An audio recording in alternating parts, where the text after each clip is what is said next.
Good morning. As you can see, I have not yet got the cleanup done here, but there's something you need to see, and I don't want to wait to the next garden tour video next month because look at that. Oh, and it's windy. It's so windy. Saucer Magnolia Variety J. Just such a beautiful, let me here, hold this still where you can see it. Such a beautiful, beautiful spring blooming tree. This is one of the first things I put in the garden.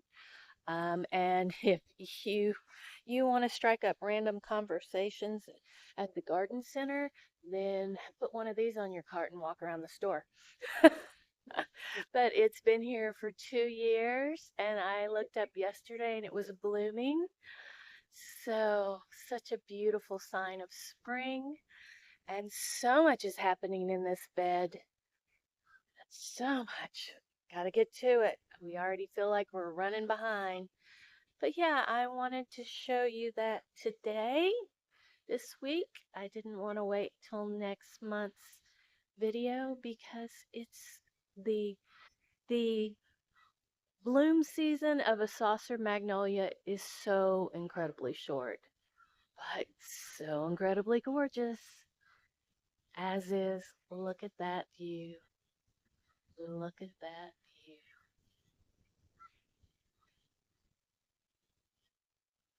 And that's definitely going to be Flower Friday right there.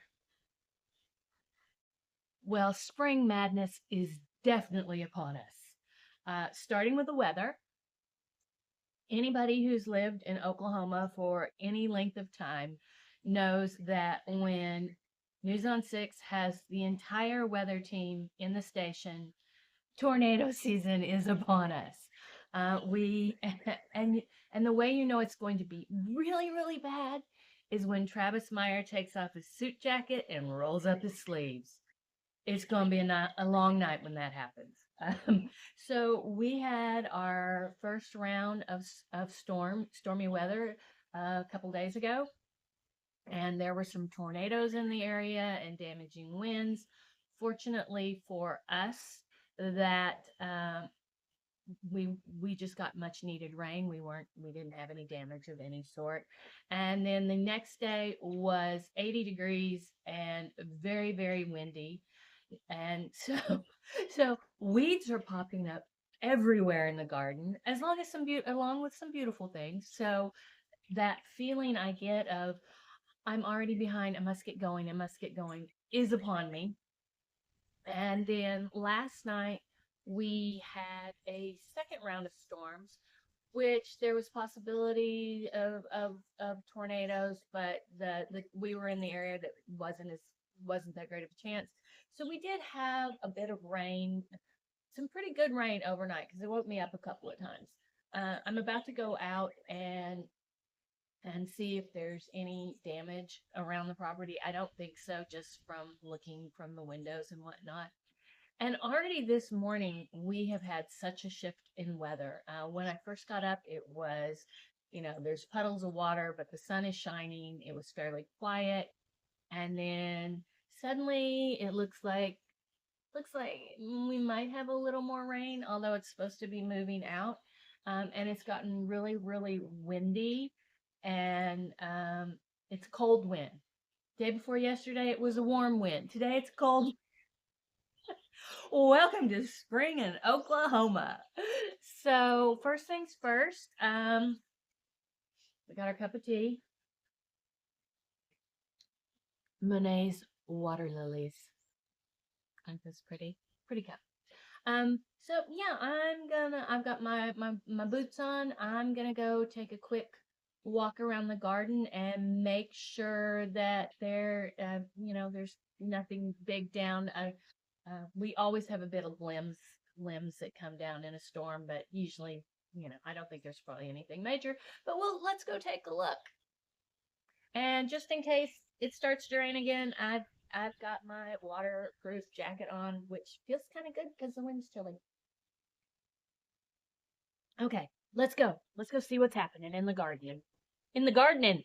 In the gardening. Let's go see what's happening in the garden.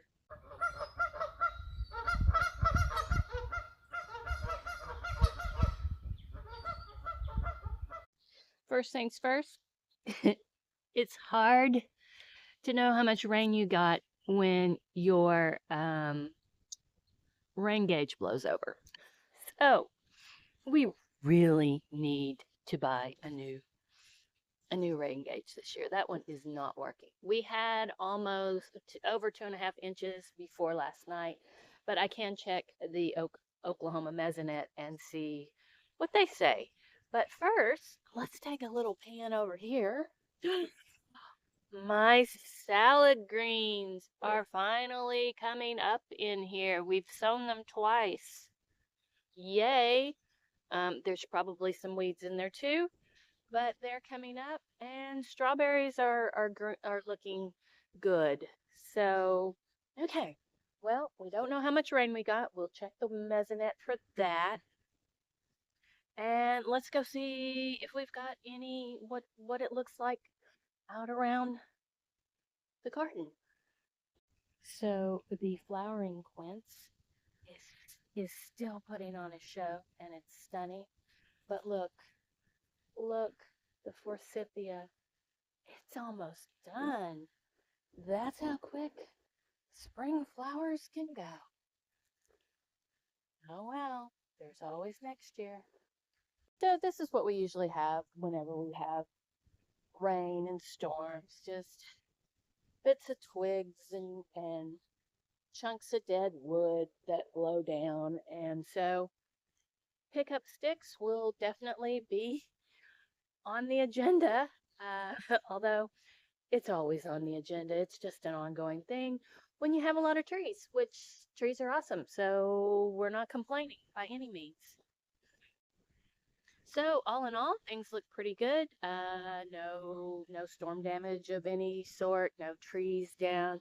Just our usual bunch of limbs that fall whenever we have a good we have a good rain or a good blow. So yeah, it's it's chilly out here though. My eyes are watering. My nose is running. I think it's time for a cup of tea. I am back from my walkabout and I've had my warming cup of tea. I think I was out there in the worst of the weather. It was really, really blowy, and it's kind of settled down now. I think maybe a front moved through. It's still a bit chilly, and overcast. I have on a t-shirt and a rain jacket, and I'm fairly comfy. You know, if I sit here for too long, I'll get cold. But I'm also on the book porch, which is kind of sheltered, so there's that. But before I go in, I want to talk about the other aspect of Spring Madness. This is my current stack of gardening catalogs. They've been arriving steadily since the first of the year. I've already weeded them out and got rid of some that I knew I was not going to use. I got a couple more yesterday. So all of this is happening. Then there are the umpteen emails. Every place I have ever ordered or clicked on once to look at something is sending me an email. Pre-order now and save 20%. New varieties for 2026. Plant this in your garden for whatever problem you've got. So, tons and tons of emails. Garden centers are starting to fill up with plants. And then the small local nurseries who tend to close over the winter or at least shorten their hours in the colder weather, they're all like, nope, we're open regular hours. Come and see us. So suddenly there are so many options. So many options. Um, Here in Oklahoma Zone 7B, our last average freeze date is around April 1st. And normally you can start planting your summer things, your tomatoes, your peppers, your summer annuals. You can start planting all that about April 15th. And then I do remember though in my gardening life a very late freeze. I want to say about April 18th. So we can still have freezes right now. So we're still in the cool season gardening.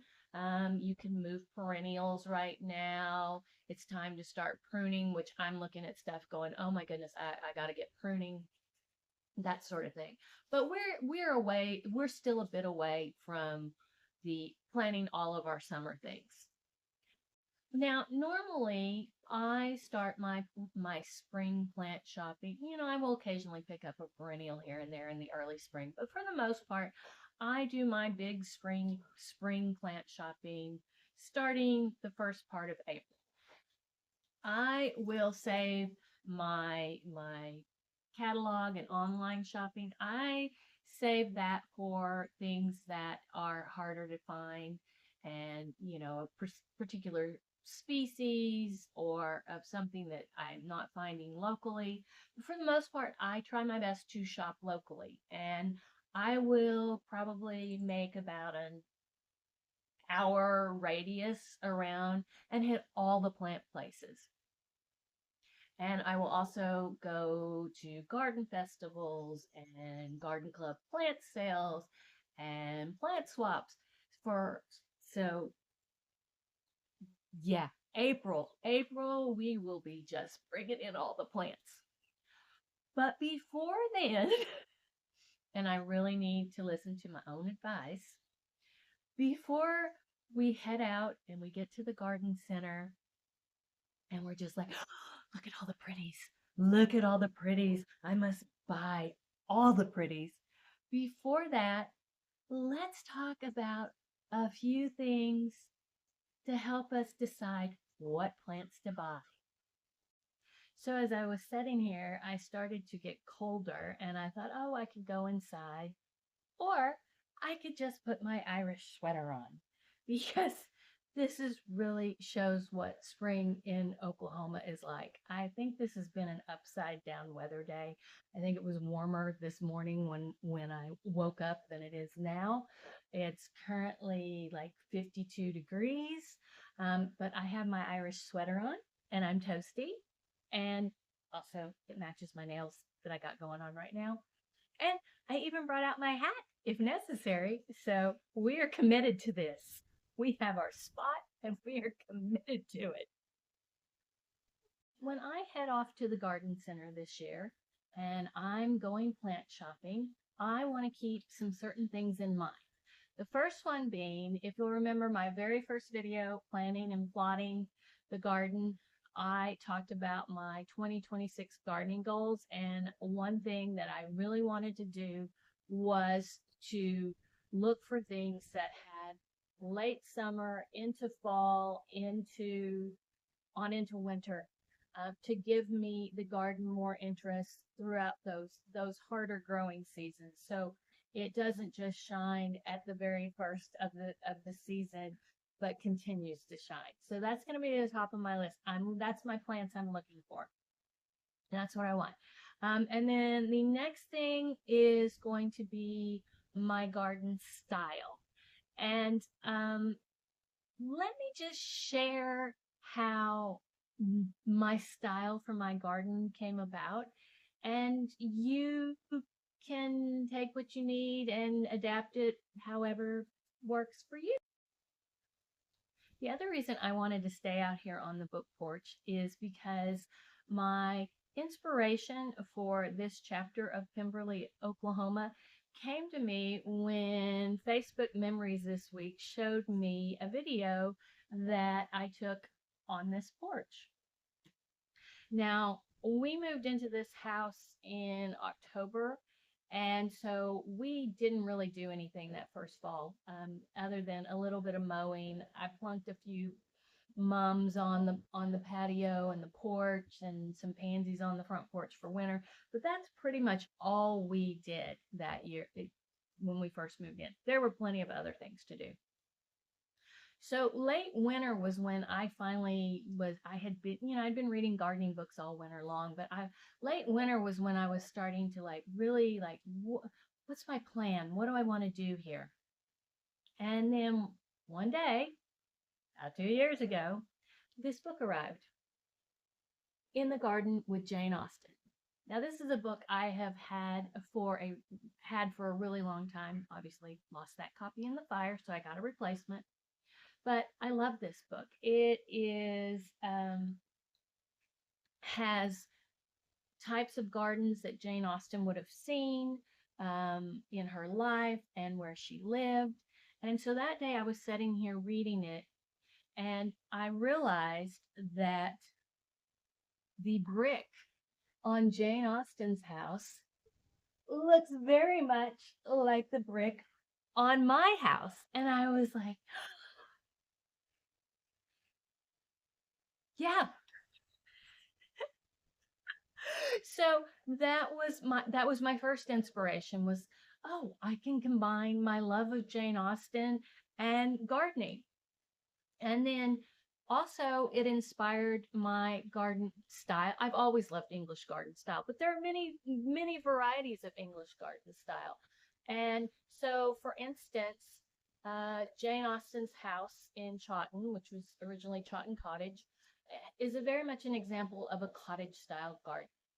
Whereas Chawton House, the what she called the big house up the way that her wealthy brother owned, was more of an example of a manor house with, oh, they have a walled kitchen garden, although I don't think that was there in Jane Austen's time. But like the just the grounds and everything was a different style.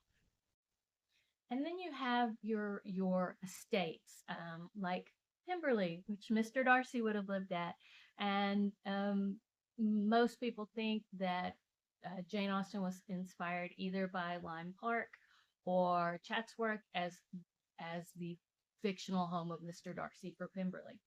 I have been to all of these places, and I have some pictures, so we will be popping those in. So this gave me my first really bit of inspiration. I'm like, okay, I want to do more front of house. I want to do more of an English manor style house. I want things to be more contained and more cleaner lines and just a calmer look when you come up to the house. And then back there in the back border, that's more of a cottage garden style. I want a riot of color all season long and just colorful chaos, colorful controlled chaos back there. And the next thing I'm going to keep in mind when I am plant shopping is my color scheme. Now you may be wondering, do I need a color scheme? Well, you don't have to, but I find it really helpful, and it's a way to make your garden just come together. And for instance, this brick is very much orange to red. There's a little bit of white here. And so if I put a bubblegum pink petunia on my front porch, it's gonna clash. It's not gonna look that great. But if I put a black cherry petunia, that looks so good with this brick. So that brings me to a second bit of inspiration I discovered that first year when I was first year here at this garden. And I was at the library. Imagine that I was at the library. And they had a gardening display, and it included this book, The Gardener's Palette, Creating Color Harmony in the Garden. It's by the RHS and written by Joe Thompson. And it features a variety of color schemes that you can use in your garden. And I love it has these little color samples for each color scheme. And there's a variety in there. Any style of garden you want to go with. But the one that really spoke to me was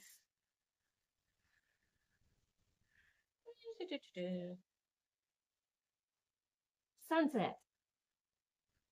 Sunset. especially for the front of house. That's my what I look for the front of house, because this brick looks really good with deep reds, a purple. The contrast of a purple really makes just pops, and I love that.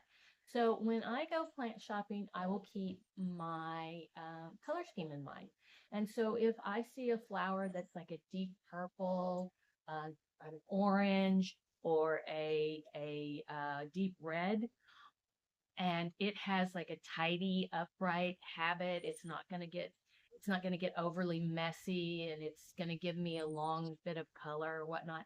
I'm going to put that at the front of the house because I want a more formal. It'll be a more formal plant, and also it won't match my color scheme. Now, if I come across a pink flower that I just absolutely love, well, I'm going to put that back in the back border because back there it doesn't matter. That's just a riot of color. My controlled chaos of color back there. So that's what I'm going to keep in mind as my three things. Mind. Is it going to give me long-term interest? Is the style of the plant, does it fit my more traditional English garden style for up front? Or is it more of a cottage style plant for the back border? And then the color scheme. How's it going to look up against my brick?